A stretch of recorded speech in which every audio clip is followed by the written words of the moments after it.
Ito nga pala yung bahay na amin. Ano, kamusta? Okay lang. Good morning, darling. Walang bra. Ay, bakit? Ganyan ang mga OFW. Ito, OFW din ito. Ano ka kay ate? Nag-package ka? Saan ang punta niyan? Binabaha ang Pilipinas ngayon. Hindi pa naman maaga-aga.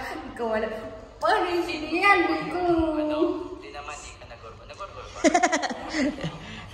Pinapahin ang Pilipinas ngayon eh. Large na to? Large? Okay. Large para na. Ito yung ano nila.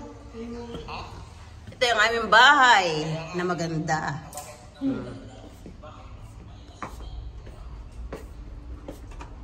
Kumusta, te? Ha?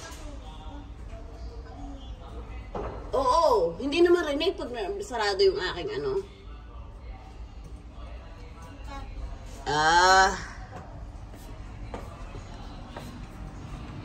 Nagluluto na kami.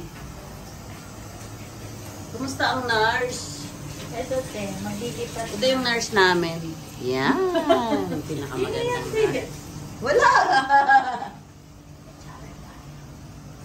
Pagkapiraan. Ayan na, oh. Ano pang mga ulam ng kapitbahay? And mamungkal tayo. Grabe. Kanya-kanyang luto. Yan. Kailangan mga masustansya ang mga pagkain.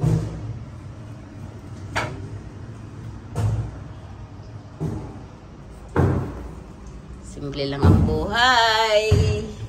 Labahan. Labahan pag day off. Sus.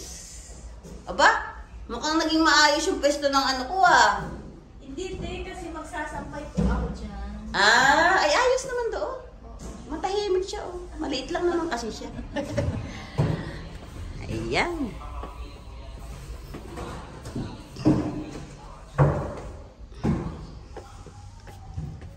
Pag nasa abroad, partition lang.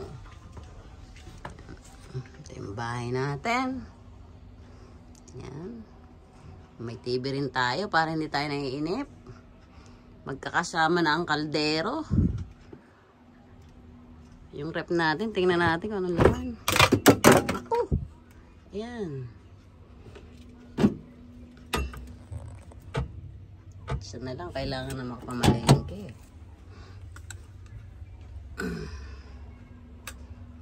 Sa rep ko rin nilalagay ang mga plato para hindi mag-ipis-ipis. Ayan. Yun na ang laman ng rep natin.